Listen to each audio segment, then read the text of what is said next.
Hai, balik lagi sama Dika, dan kali ini Movie Crow bakal ceritain The Fairway.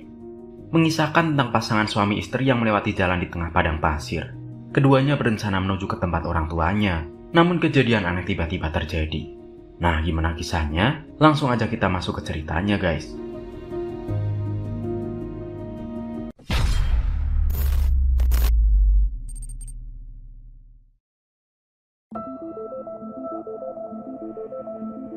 Cerita dimulai di sebuah jalanan tengah pasir sekitar pedalaman Amerika, di mana terdapat dua orang kekasih bernama Sarah dan Michael yang sedang menuju ke rumah ayah Sarah. Waktu pun menunjukkan pukul 4:01, dan semua nampak normal-normal saja serta tidak ada sesuatu yang janggal sama sekali. Namun di posisi itu Sarah dan Michael tidak mendapat sinyal di ponsel mereka, dikarenakan lokasi yang sangat terpencil. Sampai suatu ketika secara tiba-tiba mobil mereka seperti menabrak sesuatu. Awalnya Michael mengira bahwa dia baru saja menabrak hewan atau sejenisnya yang sedang menyeberang. Tapi aneh, setelah diperiksa ke kolong mobil, dia tidak menemukan apapun sama sekali. Hal ini membuat Sarah keheranan sendiri, karena mobil tersebut terasa seperti terbentur dengan sesuatu yang keras. Hingga berjalanlah Sarah ke belakang mobil, yang entah bagaimana terdapat tumpahan bensin di dekat mobil mereka. Namun hal tersebut tidak membuat khawatir, mengingat sampai detik ini tidak ada satupun benda yang mereka tabrak.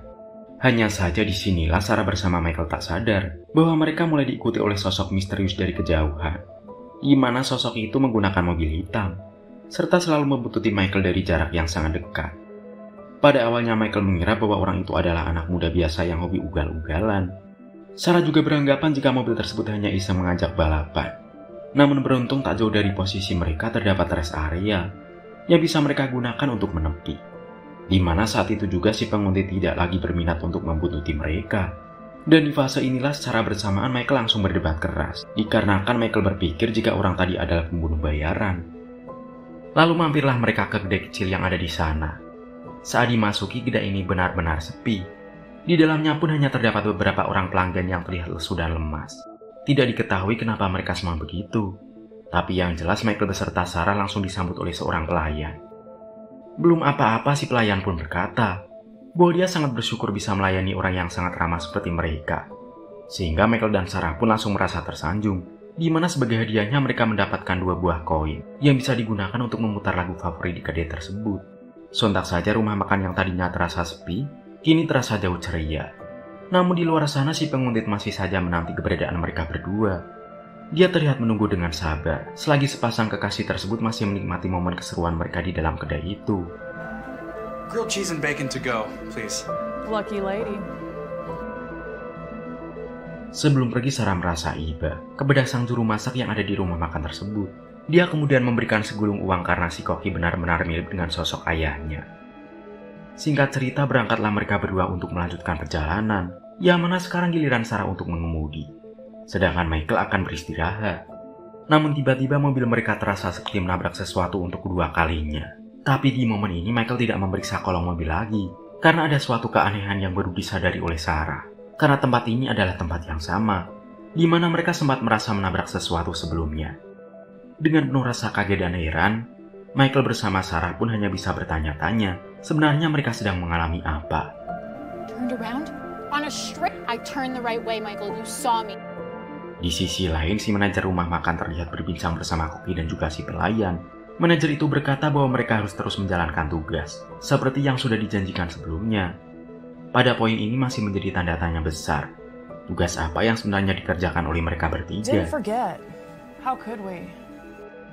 Di sisi lain, Sarah dan Michael masih keheranan. Sialnya belum selesai dengan rasa heran itu, mereka pun harus menerima kenyataan jika si penguntit masih saja bersiap untuk membuntuti mereka. Sarah pun turun. Namun bukannya marah, Sarah pun dibuat ketakutan dengan rupa dari sosok itu. Sehingga Michael dan Sarah langsung tancap gas. Dan si penguntit terus mengikuti dari belakang tanpa diketahui maunya apa. Ternyata saat itu bensin di mobil mereka sudah benar-benar hampir habis. Dan sepertinya tak ada lagi pilihan lain selain mencari keberadaan kedai sebelumnya. Yang untung saja tepat di depan sana rest area tersebut pun mulai terlihat. Dan memang benar saat Sarah menepi ke sana, sosok tersebut tidak lagi berani untuk mengejar.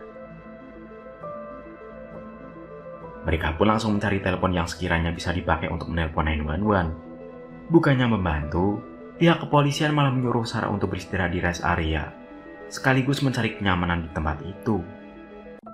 Michael mulai menceritakan keluh kesahnya terkait aksi si penguntit yang selalu mengikuti sedari tadi. Tapi aneh apapun itu yang diceritakan oleh Michael, manajer sama sekali tidak merasa panik. Dia seperti sudah tahu apa yang terjadi, dan bahkan dia hanya meminta Michael untuk segera istirahat saat itu juga. No, that's very kind. We have to keep... We saw you. We were actually taking bets on how to do it. It'll be ready. Secara tiba-tiba seorang pelanggannya dipenuhi luka memar mulai mengatakan bahwa dia ingin bercerita. Namun sayang belum sempat berbicara, si manajer pun langsung datang untuk mencegah. Setelahnya dibawalah perempuan tersebut ke sebuah kamar, yang mana pada titik ini si perempuan terus berkata bahwa dia belum siap untuk pergi. Belum diketahui pasti dia akan pergi kemana. Namun yang jelas si manajer langsung mendorongnya masuk ke dalam kamar itu. Sebuah kamar pun telah selesai dipersiapkan oleh si manajer, yang mana Michael bersama Sarah sadar bahwa tempat itu turut menyediakan penginapan bagi para pengunjung. Tapi anehnya entah bagaimana si manajer bisa mengetahui nama Sarah dan juga Michael. Padahal sebelumnya mereka tidak pernah menyebutkan nama sama sekali. Terlebih Sarah pun tak sengaja mengintip ke salah satu kamar, yang mana dia melihat perempuan tadi akan segera disiksa oleh seseorang.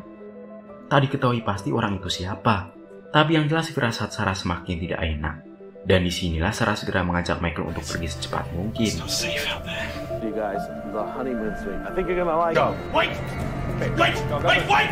Dengan banyaknya kejanggalan yang mereka temui, Sarah segera menyimpulkan bahwa ketiga orang di kedai benar-benar bekerja sama dengan si penguntit. Di saat yang bersamaan manajer langsung marah-marah, karena baru kali ini tugas mereka bertiga tidak berjalan dengan tuntas. Setelahnya waktu demi waktu pun berjalan secara lambat, di mana pada saat yang sama si koki mulai teringat lagi dengan kebaikan dari Sarah. Dari situlah dia segera berdiskusi kepada si manajer, di mana terdapat satu hal yang membuat manajer tidak setuju. The answer is no. You might actually be able to do something. Is it I can help you with, Bob? Look, boss. Namun pada situasi yang berbeda si penguntit kembali beraksi. Tapi kali ini Michael tidak akan berhenti di kedai tersebut, melainkan dia sengaja tancap gas, sembari dikejar tanpa pernah berhenti. Dad, are you okay?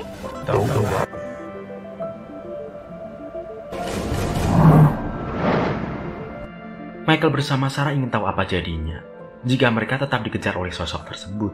Dan demi mencari jawaban yang berbeda, Michael nekat untuk memutar balik. Dia sengaja melawan arah dari jalan ini, tak peduli apa yang akan terjadi. Anehnya dari tadi mereka berjalan di lokasi yang sama. Waktu pun hanya bertambah 10 menit saja. Bukan hanya itu, bensin mereka turut awet di titik yang sama dan tidak berkurang sedikit pun. Tapi sejak saat itulah mereka masih berusaha untuk berpikir positif, serta berharap adanya keberadaan bantuan. Heran dengan kejanggalan yang semakin menggila, Michael langsung memutuskan untuk berjalan kaki melintasi hamparan tanah. Cara ini adalah cara terakhir untuk mengetahui apa yang sebenarnya terjadi. Dan benar saja, secara tiba-tiba mereka langsung melihat sebuah mobil yang sudah ringsek. Sarah kaget karena mobil itu adalah mobil mereka berdua. Jelas ini menandakan bahwa dari awal mereka berdua sebenarnya sudah mengalami kecelakaan. Dan setelah mengetahui fakta tersebut, Michael langsung berontak kepada sosok misterius itu. Alhasil Michael pun harus terkena luka sayat yang cukup dalam di bagian dada. Fucking dead! Tak ada opsi lain, kembalilah mereka ke jalan semula. Anehnya meskipun sudah berkendara ke arah yang berlawanan, mereka masih saja melintasi rumah makan yang sama. Apa boleh buat, untuk yang ketiga kalinya mereka pun harus mampir lagi ke kedai tersebut. Namun bedanya pada kunjungan kali ini, si manajer beserta karyawannya tidaklah menyambut mereka, melainkan Sarah segera disuruh keluar untuk menghampiri si manajer. Dan ternyata si penguntit juga terlihat berada di tepi jalan itu. Never done that before. You just don't remember. Think of this place as somewhere. Lalu Sarah pun diberitahu bahwa sudah dari tadi dia sebenarnya sudah mengalami kecelakaan bersama Michael. Mirisnya akibat kecelakaan itu, mereka berdua harus berada di ambang batas dari kehidupan dan juga kematian. Yang bisa dibilang sekarang ini Sarah dan Michael sedang berada di fase sekarat. Momen tersebut sebenarnya sudah terjadi ketika mobil mereka terasa seperti menabrak sesuatu, yang pada faktanya memang benar. Pada saat pukul 4:01, mereka sebenarnya benar-benar menabrak benda keras, dan ternyata benda yang mereka tabrak adalah sebuah mobil, yaitu mobil dari si perempuan penuh luka, yang turut juga di dalam kedai tersebut. Terjawab sudah kenapa Sarah bersama Michael hanya menemukan tumpahan bensin, karena memang bensin tersebut merupakan pertanda bahwa sempat terjadi kecelakaan.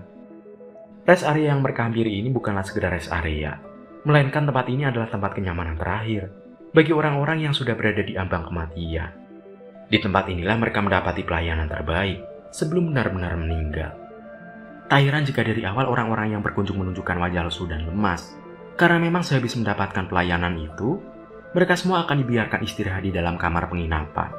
Dan kamar penginapan tersebut akan menjadi tempat istirahat terakhir, sekaligus tempat penyiksaan bagi orang-orang itu. Persis seperti apa yang sempat dilihat oleh Sarah sebelumnya. Diceritakan juga bahwa kedai ini sebenarnya baru saja terbakar 1 hari yang lalu, di mana akibat kebakaran tersebut, si manajer, pelayan, dan juga si koki harus berada di fase koma. Namun sebelum benar-benar meninggal, mereka bertiga masih diberi kesempatan untuk berbuat baik, yakni sebagai pemberi layanan, sekaligus sebagai pembuka jalan bagi siapa saja yang akan meninggal. Dan oleh karenanya tak heran jika manajer turut mengetahui nama Sarah dan juga Michael, karena sejak kecelakaan si penguntit sudah memberikan informasi terlebih dahulu. Dijelaskan juga bahwa si penguntit ini merupakan sosok selayaknya malaikat pencabut nyawa.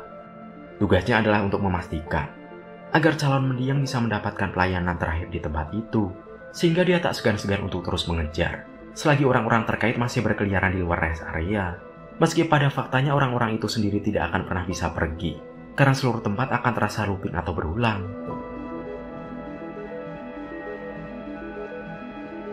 Kemudian si manajer memberitahu bahwa Sarah yang sedang mengandung masih memiliki kesempatan untuk kembali tersadar.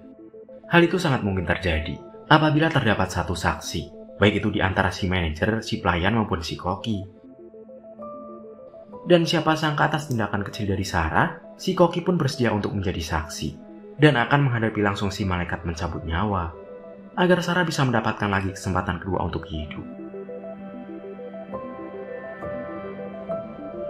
Dan siapa sangka, pada akhir film kita pun diperlihatkan bahwa Sarah benar-benar tersadar. Tapi sangat disayangkan Michael tak diberikan kesempatan sama sekali, melainkan dia harus masuk ke dalam salah satu kamar. Kemudian, film pun akhirnya berakhir.